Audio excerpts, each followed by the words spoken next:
Welcome.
We're so glad you're all here. And Mike has done an extraordinary job pulling this all together for all of you, so you are definitely our welcome guests tonight. And as Mike mentioned, we really do have some special people here tonight. I have a little funny story I want to share with you. I did a talk in the fall at Carson Valley Garden Ranch. And I was doing a product knowledge for customers, or sharing some information with customers. And little did I know that Dick Post was in the audience, and I was talking about alfalfa. Now, how many of you know that alfalfa is a legume? Lord! Something I should have known. And I said that alfalfa was a grass, and this gentleman said, no, it isn't. And I looked up, I wore my glasses, and I said, would you happen to be Mr. Post? He said, yes. I said, well, I guess you would know. So that's how I met Dick Post, and that's how we invited him to be here today. His book is magnificent. I'm going to read a little bio here for you. Dick's been sharing his knowledge with Nevada readers and listeners for more than 30 years. Although retired now, his long and varied career spanned all mediums from radio to television to print. Post hosted the popular radio program Nevada Gardener on KSRN in Reno daily for 20 years.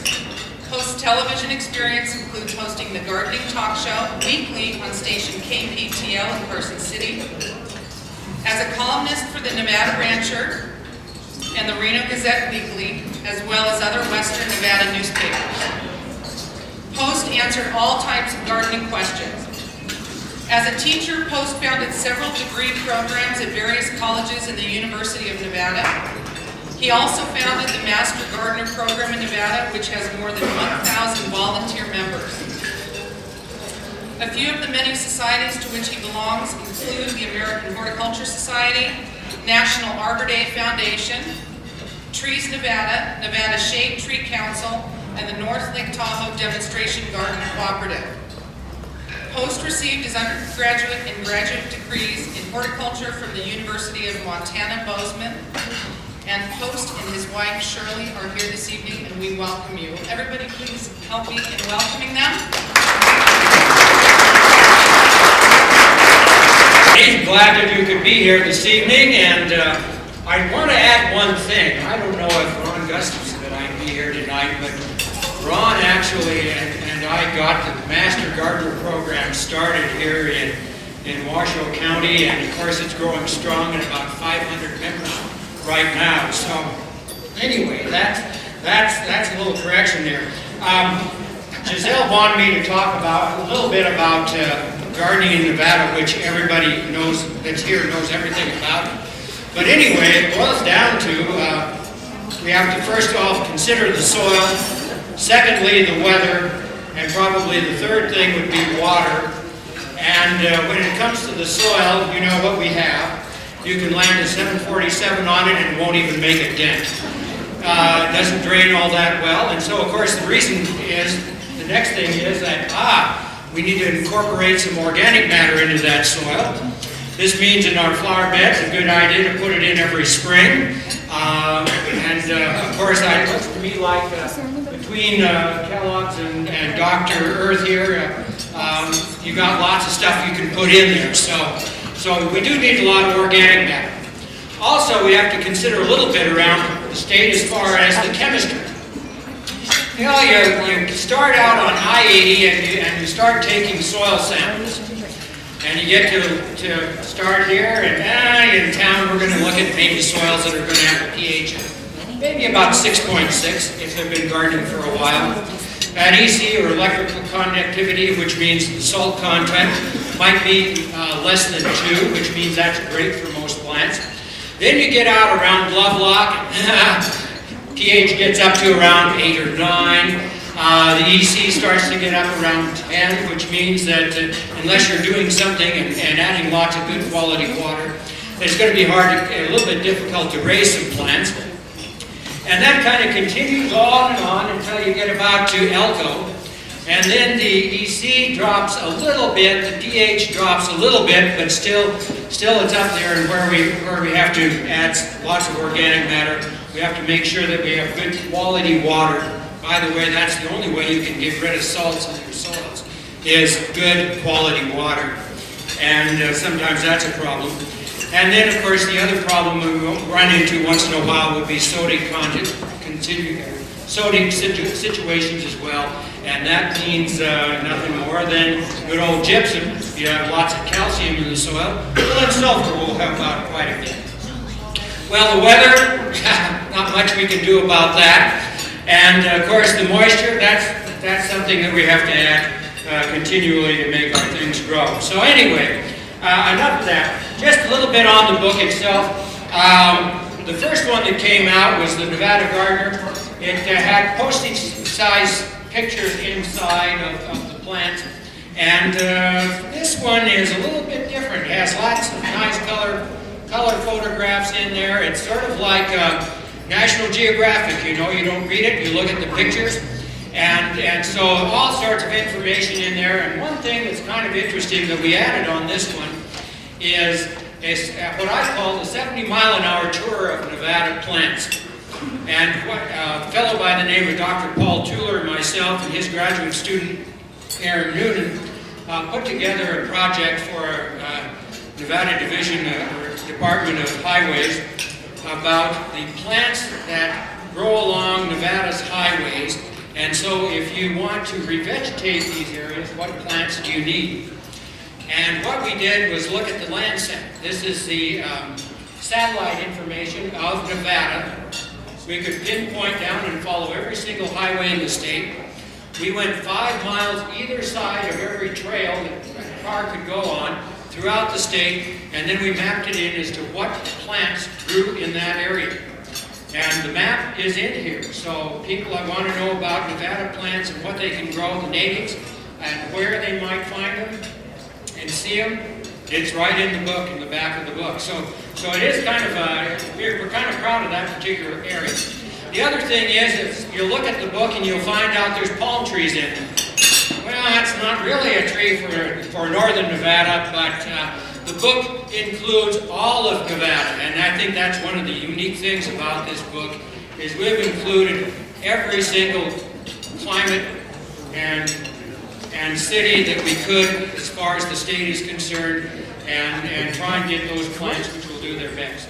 So again, if you're interested, on the table there's some order information. You can look and hit either email or fax or telephone, whatever, and get that information and order up books. So that's it. Thanks a lot. Deal with Grow Power. He's going to be talking about the great fertilizer line that we offer, that they produce. Okay. If you're familiar with it, and then go over some of the products in our product line down here. Grow Power is a humus-based fertilizer and soil conditioner. So it's plant material that's decomposed over a long period of time. It's a very concentrated form of organic matter. Along with the decomposition of the humus is humic acid. And then we also add, so there's humic acid actually in all our products, anywhere from 8% to 20% humic acids. And then we also add soil bacteria to it. So that's the basis of Grow Power. You're going to have concentrated humus, humic acid, and soil bacteria. From there, we add NPK, we add our nitrogen or phosphorus and our potassium. We add a very strong micronutrient package to it. And we also add a soil penetrant to it. So as you see, it's a very complete product that does very well in these soils out here, these clay soils, these high alkaline soils. It adds to the fertility in the soil, it increases the nutrient level in the soil, and it helps to break down some of the clay.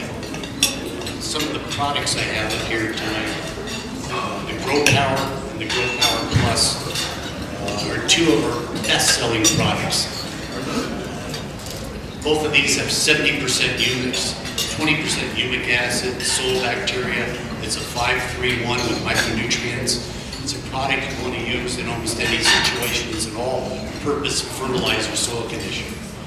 You could use it in soil prep. It's great for soil prep situations. It will help break down some of the clay. It's used on feeding turf, citrus, ornamentals, trees or plants. It's an all-around product that they use in almost any scenario. If someone comes into the nursery and they have a high clay content, a soil that is really low in organic matter, or is high boron or high salt, this is the product I kind of want to steer them into. This is the one that's going to have the most reaction in the soil. This is the product that will get the most results out of. Next product, probably our second best-selling product, is the Grow Power Flower Bloom, the 3-12-12. It's a low nitrogen, high phosphorus, high potassium, so you won't get any burning. You're going to get a high phosphorus, high potassium. That's going to aid in a very strong root system. You're going to get a great production of both flowers, fruit. I use it all the time in my garden. It's a very, very successful product. I love it, and you won't get any burning from it whatsoever. The next product we have down here, let's go to the high nitrogen. This is our turf fertilizer. It's a 1449. It's going to have about 30% humus in there, 8% humic acid in there. So you're putting some organics along with some synthetics into the soil.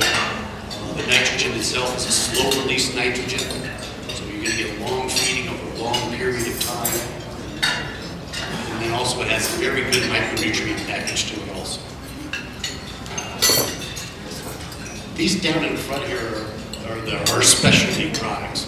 These products like the citrus fertilizer, ACR, the Azalea Camellia Rhododendron food, all designed for specific types of plants. These products are all going to have very good slow-release nitrogen to it. It's going to have humus, humic acid, and bacteria. And it's going to also have a very strong micronutrient package in there. The Azalea Camellia is going to have 6% sulfur. That's going to help to lower some of the pHs. And it's also going to have 4% iron in there also, which will get a good greening of the plant. The next product is the soil, the tablets, planting tablets. Okay, I'll do the control, please. That's fine. This is a 12-8-8 controlled release fertilizer. It's all controlled release nitrogen, a slow release. It will feed anywhere up to 6 months, 6 to 9 months. It has humus, humic acid, bacteria. It has methylene in it, and a very strong micronutrient package to it also.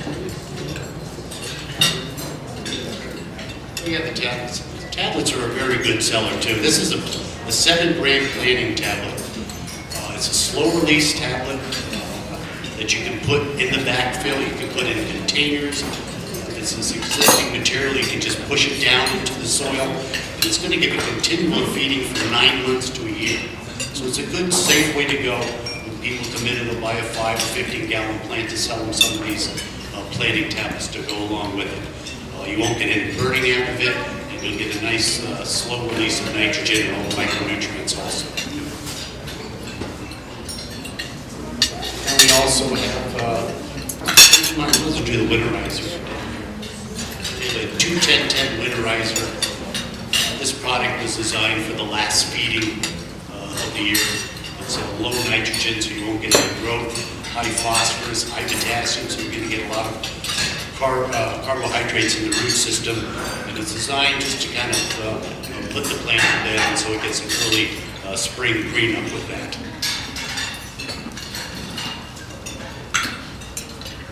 Oh yeah. Also have a 40% non-staining iron. It's a high concentrated iron, so you don't need very much of it in a turf situation. 2 to 3 pounds per 1,000 square feet.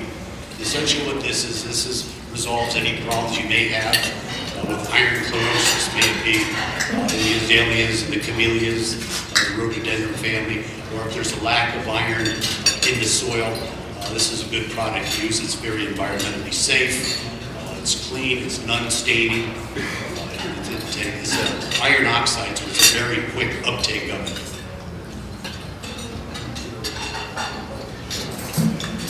We also have 482 as a product that you use in the injector system. You can use it in any type of feeding situation that you want. It has 2% humic acid with it, so it will stimulate some of the roots and some growth. And it's a pretty safe bet in those situations. I think that's it, and thank you very much. If there's any questions, I'll be here for the next couple hours. Mike was supposed to be here to introduce me, but he's not here, so I just walked up on stage. I hope that's okay. All right. All right.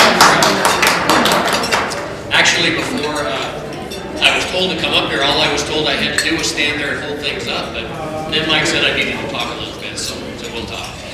Isn't this a great evening? And didn't Mike do a great job of putting this all together?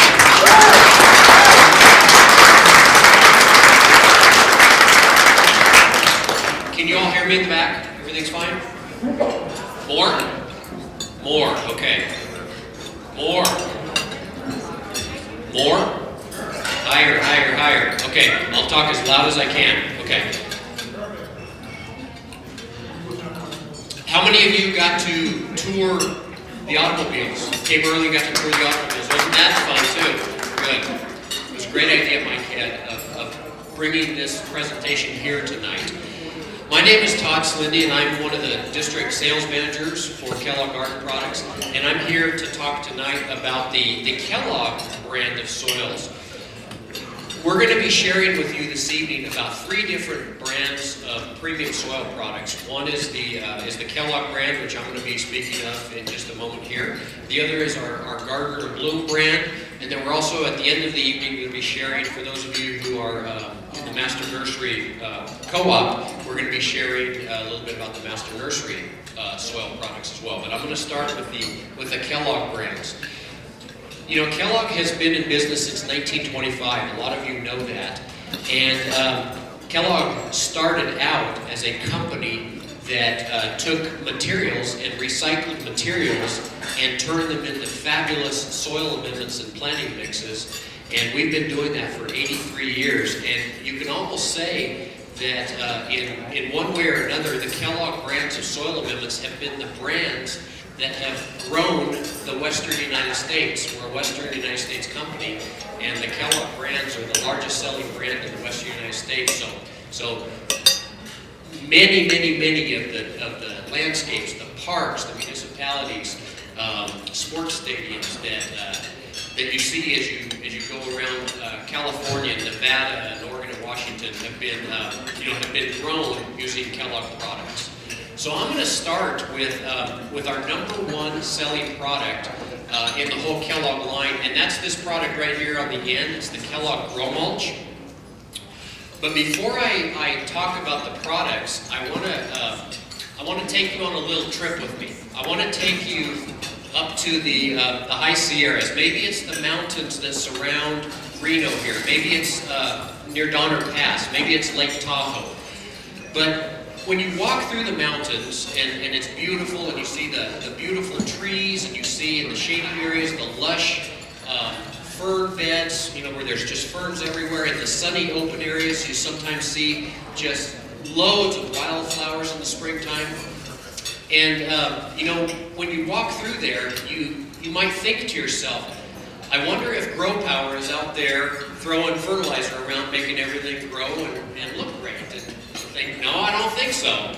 And then you wonder if Giselle, who's going to be talking about the Dr. Earth, is out there throwing Dr. Earth around to make things grow real well. And I've never seen Giselle out there throwing Dr. Earth around to make things grow well. What happens on the forest floor is over time, sometimes it's months, years, decades, even centuries, you have this process. You have this process of leaves falling down, pine needles falling down, oak leaves falling down, trees themselves and branches falling over, insects dying and falling to the ground, animals running through, digging the soil up, and sometimes using it as the forest floor as a bathroom. What happens is, through that time period of those years or decades, the microbial activity in the soil starts the decomposition process. And through this time, you have this real soil food web of activity and change happening on the forest floor. And eventually, all these things that have fallen to the forest floor are turned into what's called a humus. The term humus is basically defined as the essence of soil fertility. Nobody's out there throwing fertilizer on to make these plants grow. They're just doing it through a natural process. Kellogg's, in a way, does a very similar thing. But we don't have years or decades or hundreds of years to make a finished product that's a humus-type product. We have to do it in a short period of time, and usually that's quite a few months.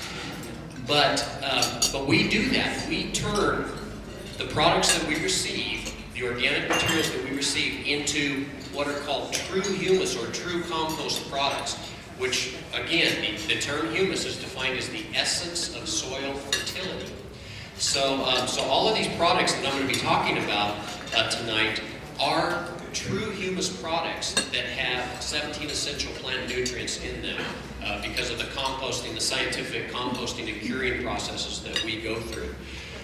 We also, just to let you know before I start on the individual products, some of you may or may not know this, we have labs on our facilities where we do testing of our products. We also contract with private laboratories to make sure that the soil science is where it should be and that our products are performing from a scientific and chemical level where they need to be.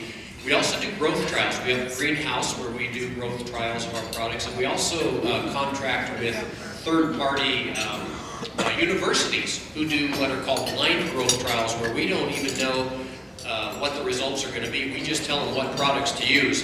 Some of them are our products, some of them are competitive products, and then we have them give us the results back at the end of the growth test. And we evaluate how our products are doing, both from a growth level as also from a chemical standpoint. And that's very important to us, the quality and the effort that we put into creating these products. So when you use these products, you can be assured that you're using the finest products out there in the marketplace. First product I want to talk about is Grow Mulch. Grow Mulch is a premium planting mix for larger rooted plants like trees and shrubs.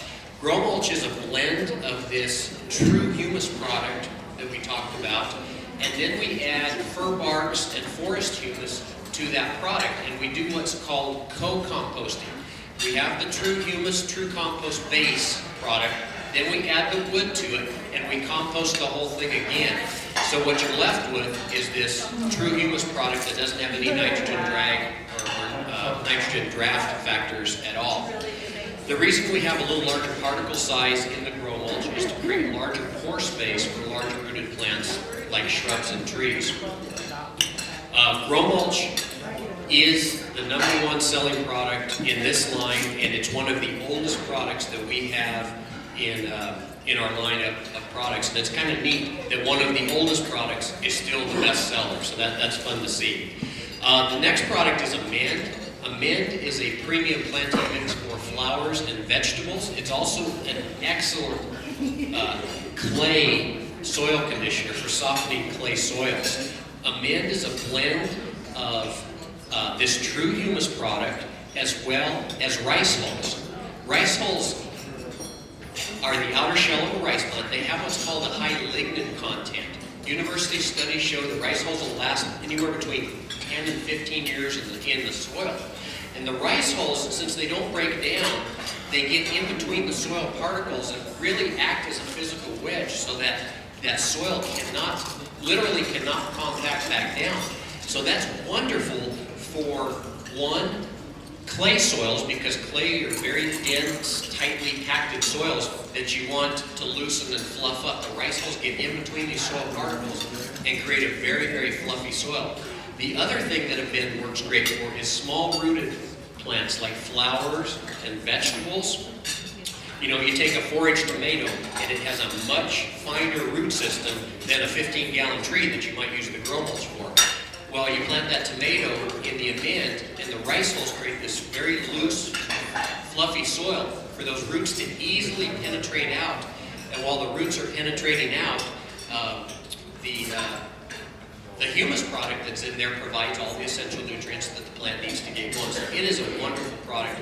And in the northern part of California and northern part of Nevada, amend actually outsells grow mulch in a lot of areas because we have such heavy clay soils. So it's a wonderful product if you have clay soils or for planting flowers, vegetables, herbs, anything with a smaller, finer root system.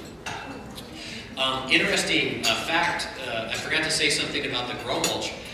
Kathy Kellogg Johnson, who is one of our owners, many of you have met Kathy. She's our company historian, and she loves to tell the story about grow mulch and how it was created. It was created in the 1950s. Hy Kellogg, Kathy's father, was a contemporary, Kathy's grandfather, I should say, was a contemporary of Walt Disney, and Walt Disney went to the Kellogg family and said, I've got this idea about creating this great place, and I'm going to start it out with this ride called the Jungle Ride, the Jungle Cruise Ride, and we're going to take tropical plants that have never been grown here in Southern California, but I need a really, really premium planting mix to grow these plants, and grow mulch was formulated for the Jungle Ride at Disneyland. So that's just a fun story. Amanda, by the way, speaking of Disneyland, Disneyland over the years has used Amanda immensely for planting their flowers. And if you've ever been to Disneyland, you've seen the beautiful flowers that they plant there. And last time I was at Disneyland about 4 or 5 years ago, I saw behind the fence a whole bunch of pallets of Amanda, and it really warmed my heart to see that because it was really, really a nice touch for my vacation. Topper is the #1 selling seed cover and sod prep in the western United States. And this is a blend of the true humus product that has all the essential nutrients and some forest humus and wood fines, but they're screened much finer than the grow mulch. The reason they're screened finer is because for planting seed or for sod, tender roots, and especially the seed, you want something real fine for the seed to easily penetrate up through. And Topper is just a wonderful product. If you'll notice, on the grow mulch, the amend, and the Topper, there are actually 2 different sizes we have here. Most of you are carrying the 2 cubic foot bag, and that's great. You should be carrying that size. But we also last year introduced a brand new 3 cubic foot bale. And the reason we introduced these products in the 3 cubic foot bale is because every time that we put a product in a 3 cubic foot bale, the sales just start to skyrocket on it. We see it within our company. What I claim is 3 real growth categories. One is the organic category in general, and Giselle's going to be talking a lot about that a little bit later, but that's definitely a huge growth category for the whole industry. The other 2 categories that we're seeing real rises in is the premium potting soil category, and you're going to be hearing about 3 of those premium potting soils tonight. And the third one is the bale category. Every product that we have in the bale, we've seen the sales go on an incline like this year after year after year. It's a category that consumers seem to really, really gravitate to and like. It's usually a little bit less expensive per cubic feet than the smaller bags. And it also is in a real nice, tight, compact bale that's usually easier to carry, and it also fits nicely in trunks, and it's just a neat aspect, and we're excited about those 3 products being in bales as well. Over on this side, we have our potting soil categories, and we have 3 potting soils in the Kellogg brand. On the far left, we have the Kellogg Patio Plus, which will base from composted chicken manure, worm castings, bat guano, and kelp meal. It also is a potting soil that we've marketed as an outdoor potting soil. We find that roughly 75 to 80% of the consumers who are purchasing potting soils are purchasing them for outdoor container planting. So we've listed outdoor potting soil right on the bag there. And that's a big, big seller for us. The third one over is the Kellogg Premium Potting Soil, and that's our standard potting. Continue to buy it. Some people ask the question, if I bring in this premium, super premium potting soil, is the sales of the other potting soil going to go down a little bit? And we find that the answer to that is invariably no, it won't go down. Your regular potting soil will stay the same sales, continue rising like they normally do. But by adding this second super premium potting soil, you'll get more sales out of it because there's a consumer, a special consumer, who is looking for just that type of potting soil. And so we're finding that our potting soil sales are increasing in locations because of adding this brand. And you're going to see, we're going to be hearing tonight about the Champions Blend, and then in the Gardner Bloom brand, you'll be hearing later, we have a product called Blue Ribbon Blend, which is our premium potting soil in that brand. And then in the Master Nursery brand, you'll be hearing later that we have a brand new one that we've just introduced that we're very excited about called Gold Medal Plus. So whatever brand you're carrying, we do have an upscale potting soil for you to have. Now these last 2 products are both specialty products. The one on the far right is our all-natural palm and cactus mix. And this is great. Maybe not everybody has palm trees up here. It's a little cold for that. But great for indoor palms and for all kinds of succulents. It's a great, well-draining soil that can either be mixed into the ground in planting or used straight as a potting soil for those types of plants. And that's a new package for us that we introduced about halfway through last year. And our sales in that product actually doubled last year just by changing the packaging. So packaging sometimes helps. And the last one is a standard product of ours. That's the Kellogg Azalea Mix, and that's, of course, the acid-loving product for azaleas, camellias, gardenias, hydrangeas, anything that's an acid-loving plant. We call it Azalea Mix. And that is a product that's just loaded with peat moss. So it's a very low acidity product. And we have this running debate within Kellogg's, which is our best azalea acid planting mix, whether it's the Garden Bloom acid planting mix, the Master Nursery, or this azalea planting mix. And you'll find people on each side of that debate because they're all really, really good azalea planting mixes. And this is a product that you can do both ways. You can either mix it into the ground when planting acid-loving plants, or you can use it straight in containers. So it's a really fabulous product, and if you haven't tried that one, I would recommend that you do because I think you'd really like it. That's about it as far as the Kellogg brand. I just want to leave you by saying that these brands and all of the 3 soil brands that you're going to be hearing about tonight are the highest quality you can possibly find. The research has gone into them, the testing has gone into them, the growth trials have gone into them. So when you use one of these brands, you can really be assured that you have the confidence that you're using the very best you possibly can, you're selling the very best you possibly can to your consumers, and that your consumers are going to enjoy the results they get out of using these products, and that they will keep coming back to your nursery because they work so well. So I want to encourage you to enjoy the rest of the evening, and we'll be seeing you again. I feel like I just died and somebody's reading that. Well, thank you. And really thank you for being here. Giselle has really helped carry the message out there to a public that's increasingly more interested in organic methods and the living soil. And I want to make this as entertaining and enjoyable for you, so we're going to take questions the whole time, and we're going to have more of an interactive debate about this, and any questions you've ever had about the life in the soil and stuff, I try my best to answer them. But I want to start by having you imagine your favorite plant. It can be a flower, a garden vegetable, a tree, an ornamental, whatever's your favorite plant. I want you to just real quickly close your eyes and get a mental image of your favorite plant. Okay? So your eyes are closed and you're seeing your plant. Now, how many people are seeing the root system of the plant? You. Well, that's what we're going to focus today. We're going to focus on what's going on below the soil surface, especially in that root system. So with that, all goes well. We're going to talk about the secret beneath your feet for successful plantings, and we're going to talk about the living soil and the role that it plays in plant nutrition and plant health. And this is the essence of the relationship. This is a seedling grown in a glass box.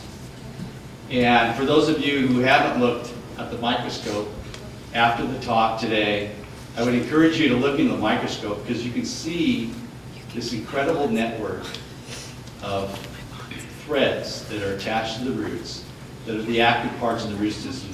They're the stomach of a plant. And here's actually the root.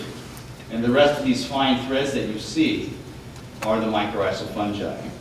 And that's going to be a big focus for our talk today. So you can see where it's just elaborate expansion of the root system. And I want to thank people at Kellogg's and Dr. Earth and Plant Success, the Plant Revolution Company, because they were some of the earliest people that got it. 10 years ago, they got it. And they were willing to put the advertising dollars, the bags, the products, the expertise, people like Mike and Giselle, to get it out there where people could use it. Because once you use these products, they sell themselves. But it's kind of a tough sell, selling fungus. I mean, most of us think of fungus as moldy bread and itchy toes. It's not very, it's tough. And they were brave enough to get it out there where people could actually see for themselves, because they've been around a long time. We'll talk about that too. So again, you just ate and it's getting pretty late and you're thinking, boy, this guy's going to talk about fungus for an hour. Holy moly. So I promise not to have too much data. I am really a scientist, and so it's hard for me to completely eliminate all the graphs. But I've done my best to make it more pictures and movies and not so much dang scientific data. But we can talk about the data.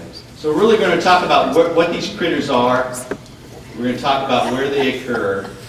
We're going to talk about how you would use them in a practical situation in a typical suburban, urban, or farm environment. So, and again, I'm going to try and get interaction from you about what your specific questions are, because the audience usually really has some really good input in terms of how to use these products. But really the secret is out in mycorrhiza. We were in USA Today, Section A, page 8, a full-page ad, Myco Advantage, and Pennington Seed is coating their Smart Seed, and 30% less moisture in lawns, which is a big deal, because lawns sometimes are the biggest users of resources. So it really is coming of age. But I mean, we're working all over the world. I mean, this is a cornfield in Florida. You can see the treated areas of careful controls. We'll get more into that. This is a farmer in Manitoba. These are ryegrass farmers in South Australia. This is Queensland, Australia, an oak grower, treated and untreated, subjected to drought. These are eggplant growers in India. Seed producers all over the world will inoculate 30 million pounds of seed this year with mycorrhizal fungi. Restoration project in the Rockies. Big pumpkin grower. This is crazy. Tomatoes in Costa Rica. These are European golf courses, Montana restoration work, Mexican zucchini growers, pine trees in Israel. I mean, it really is catching on. And 10 years ago, people would say, Michael, what? You know, people really didn't know what you were talking about, but it's really getting a lot more popular. And people's knowledge is increasing. The reason I like this is, if you look at this, you can actually see the nutrients being transferred via these threads. These are the threads in the soil that are being supported by the plant. And these threads actually grow, and they forage in the soil for moisture and nutrients. And you'll see here where they can actually transport it back to the plant root itself. If you look closely, you can see the material moving through here, and that's nutrients flowing back to the plant. So it's really it's the stomach of the plant. In plants without mycorrhiza, here's a root growing in the soil. A lot of nutrients in the soil aren't very mobile, especially phosphorus and iron. And so there's this narrow depletion zone where the nutrients are available. But if you add mycorrhiza to the equation, to your soil, you get all this lateral branching, and then the reservoirs of nutrients in the soil are more available to the plant. We'll go through that in more detail. So the mycorrhiza are able to get out to the soil where these nutrients that are not very mobile and actually capture them and bring them back to the plant.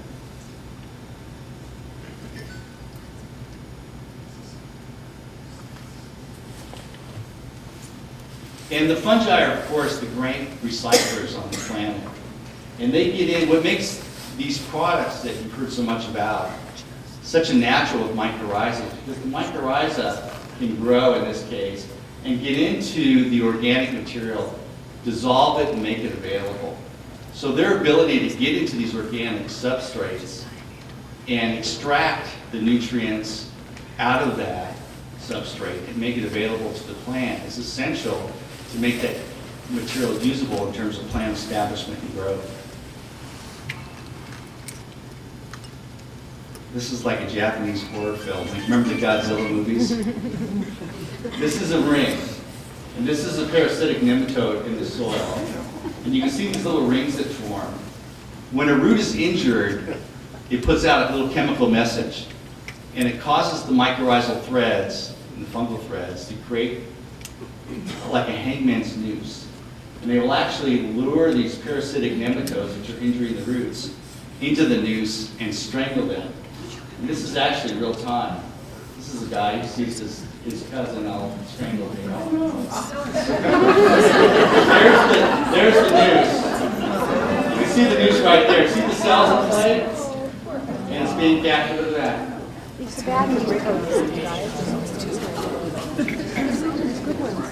Because the mycorrhizae depend upon the root for their energy, over 460 million years they developed, here's another noose. See the noose here?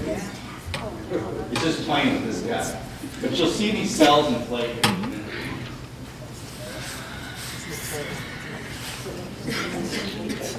There it goes. You guys in trouble. Can't even see it with your eyes. So, here's a word that's been in the But I just want to give you the idea that soils are living, breathing entities. They're not dead. They're just not sand silk cut. Soils are alive.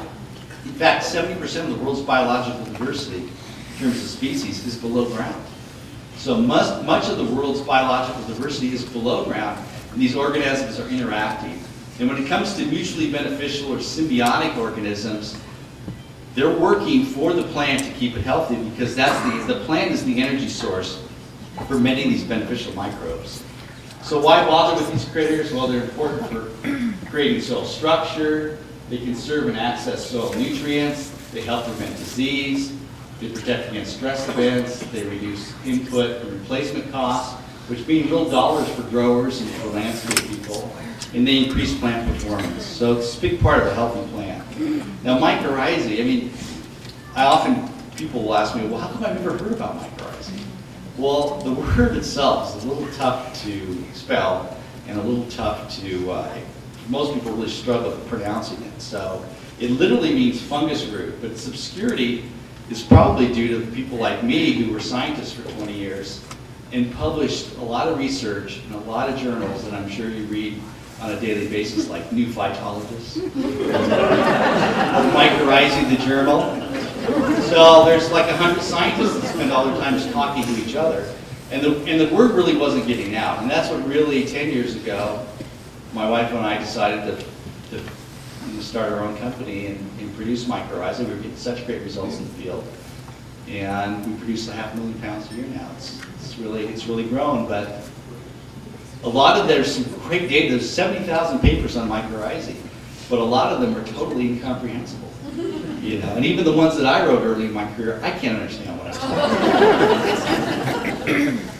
But they have been around a long time. In fact, the earliest fossil records of plant roots contain the structures of mycorrhizae. And they're really beautiful to look at, and you'll see that on the microscope. But if you actually look inside the roots, this is an endomycorrhizae. They actually have these structures inside the roots, and these arbuscules, which is where they exchange energy back and forth with the plant, are these beautiful tree-like structures inside the roots. So there really is a lot of data, and they're old. They're as old as plants themselves.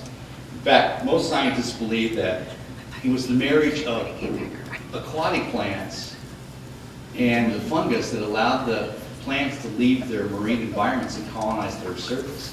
Until they had the fungi, they didn't have the tools to actually extract nutrients and water out of a harsh earth surface. So it was the marriage that allowed the evolutionary leap of plants that we saw 460 million years ago. So they're fundamental.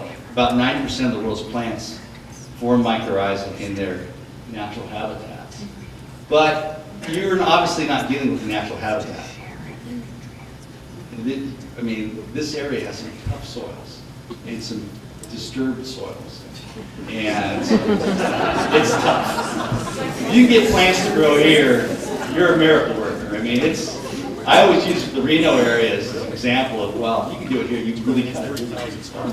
But because natural soils are teeming with life, nutrients are in organic form, you don't have leaching losses, your soils are very aerobic, you don't have a lot of disease pressure, you don't have a lot of inputs in these natural areas. But your soils are biologically challenged, the nutrients are in chemical forms, you've got leaching problems, you've got compaction problems, you've got disease problems, and you've got a lot of input costs to keep these places healthy. So it's a challenging environment.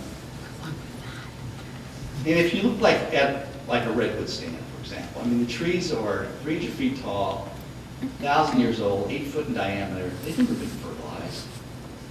They've never been irrigated. They've never been sprayed with pesticides. And this is where a lot of our research began, is looking at why are these areas so healthy with no inputs? And a big part of that was the biological diversity below ground, including the mycorrhizal fungi. So we're trying to bring some of that robustness in nature to products like Kellogg's and Plant Success and Dr. Earth. And even natural grasslands are tremendously productive. These things are carbon sinks. They are so rich with life. It's incredible. And it's the same idea. How do we learn from these areas, and how do we make these kinds of tools available to people in these stressful environments? Another good example is to look how things, say in a forested area, let's look how the process works naturally. Okay, so this is an example. Here's these trees in a glass box, and here you can see the fungus growing again, the mycorrhizae. So CO2 comes out of the atmosphere and into the leaves, little solar factories, what we call photosynthesis. We fix carbon, and carbon moves down into the soil. So you get carbon out of the atmosphere, the plant produces carbohydrates, and it pumps it into the soil, it gets into the roots, it gets into the fungi. This is a root system of a pine tree, forked roots, and here's the mycorrhizal fungal filaments. So carbon's being pumped down there. And the fungus produces a fruit, just like an orange tree produces an orange. The fungus produces a fruit, in this case a truffle. And the truffle contains the spores, or the seeds, of the fungus. So this is the fruiting body. So Here you've got carbon going into the leaves, into the stem, into the roots, into the fungi, into the fungal fruiting material. Now, to get the spores to spread, this truffle is produced beneath the soil surface, the fungus will put out a pheromone, a sexual attractant, for small mammals to dig them up and eat them. So once the spores mature, it puts out this message, the flying squirrel in this case, flies down from the canopy onto the soil surface. It's that sexual instinct. Gets him to fly out of that canopy, risk his life on the ground to dig up this truffle. But the squirrel is also a prey item for the flying, for like his spotted owls, etc. In fact, they eat a lot of flying squirrels. And the last thing that squirrel does before that owl descends on it is it leaves a little pack of spores on the soil surface through its fecal material. And that becomes the seeds for the next little pine tree. So that's the cycle in nature. It's very elaborate. It worked for millions of years, but very complicated. But you can't expect some homeowner to squeeze a flying squirrel over a little plant trying to get spores on the plant. So that is why we're putting these in these products. We're trying to speed up the system a little bit and not involve so many critters.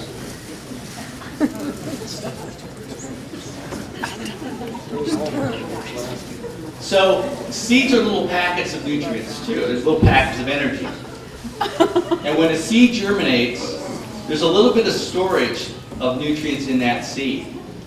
But they're rapidly depleted. By the time the seeds form these cotyledon stage, they have to start exploring the soil for nutrients out of the soil. And it's a big problem in a dead soil because when they start foraging, they're putting roots down into the earth. And these roots are growing down into the soil, and as the seed reserves are depleted, it has to start demanding resources out of the soil.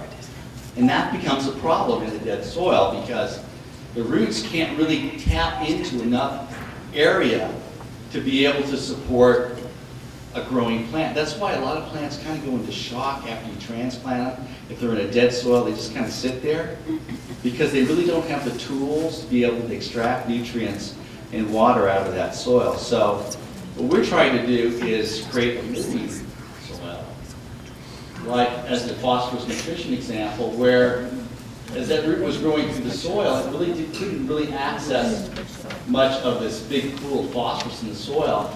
But if you have a mycorrhizal root system, these lateral threads can get into that soil, and it actually squirts a substance, an enzyme, like a stomach enzyme that your stomach would produce, to digest phosphorus, to make it available. So it produces an enzyme to dissolve it, then it captures it, then it transports it back to the root to make it available for that. So a lot of mycorrhizal plants in a healthy soil, they don't go through this stunted stage because they can immediately start to grow because they've got access to resources in the soil. When we started in the late 70s looking at this whole thing, we were going, well, do we have mycorrhiza? How do we know where we have them? How do we know if we don't have them? So we really started looking at managed environments, and we found that a lot of the current practices that we see in these urban and suburban environments either reduce or completely eliminate the living soil. So it's a big problem, and these are just some of the factors. I mean, you're not dealing with an untouched environment. You're dealing with an environment, God only knows the stuff that went on there. It's like the back of Elvis's car over there. You don't know it. You don't want to sit back there. And I think a lot of the suburban and urban environments, I mean, there's a legacy of previous activities that have gone on that, in terms of compaction and chemical use, and, you're dealing with some pretty trashy soils. And so when we start looking at a lot of these environments, we realize that soils are dead. They're out of whack. If somebody told them to put down 1 pound per acre, they put down 20 pounds per acre. If somebody told them to use an ounce, they used a quart. You know what I mean? So the soil has this memory of all of these experiences that people have done on there. In a lot of cases, they really weren't very good. So soils are challenging. And so compaction, I mean, the first thing they do when they put it in development is they tear out all the existing vegetation, and they take the topsoil off, and they, like a nursery, they have a lot of heavy-handed activities at the nursery, which kills the living soil, or they go crazy with the chemical fertilizers. The next thing you know, your soil's dead, and you're constantly battling to keep the thing going because it has all these problems because the system's out of whack. You know, you don't have a lot of problems in a natural setting because there's balance, because the organisms control a lot of the diseases and a lot of the problems associated with managed areas. And in a lot of cases, you have very sterile subsoils that really don't have any life in them. My first job was the forest nursery program in the Pacific Northwest, and I had just come out of college and I thought I knew everything, and it turned out I didn't know anything at all. One of the first things I ran into were these forest nurseries where the trees were stunted. Here we go back to the seedlings. These seedlings were growing normally, and the other seedlings were stunted. And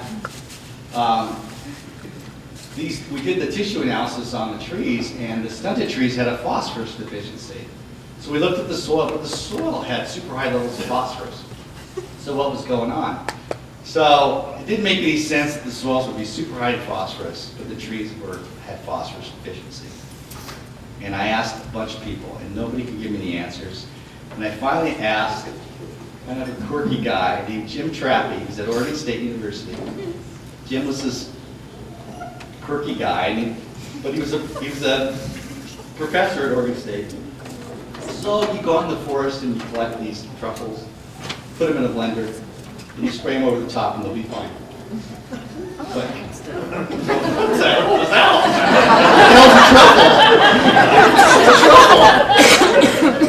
I go out and get buy chocolate, put it in the blender. I had no idea what he was talking about. It's like after several calls, it started to make somewhat sense. So we did it, and the trees started growing normally. It was like it took the mycorrhizae to access the phosphorus in the soil to make it available for the tree roots, and the trees were growing normally. And it really sparked an interest in me. And Jim's still around. He's still publishing. He's like 1,000 years old now, but he's still doing good. And it's really pretty amazing. And they never really taught it in college back when I went to school. And it's good to see now a lot of people have a working knowledge of mycorrhizae. And we're working in all these crazy artificial places. And I always figured if you can get mycorrhizae to work in Las Vegas, you can get it to work anywhere. And it does work right there. We do the wind, the mirage, the Bellagio. The mirage is completely off chemicals. The Wynn Hotel was it was good. The Wynn Hotel was a $200 million plant budget, and we did all those big, huge pine trees for them. They lost like one pine tree out of 17,000.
You got cans. We got your plastics.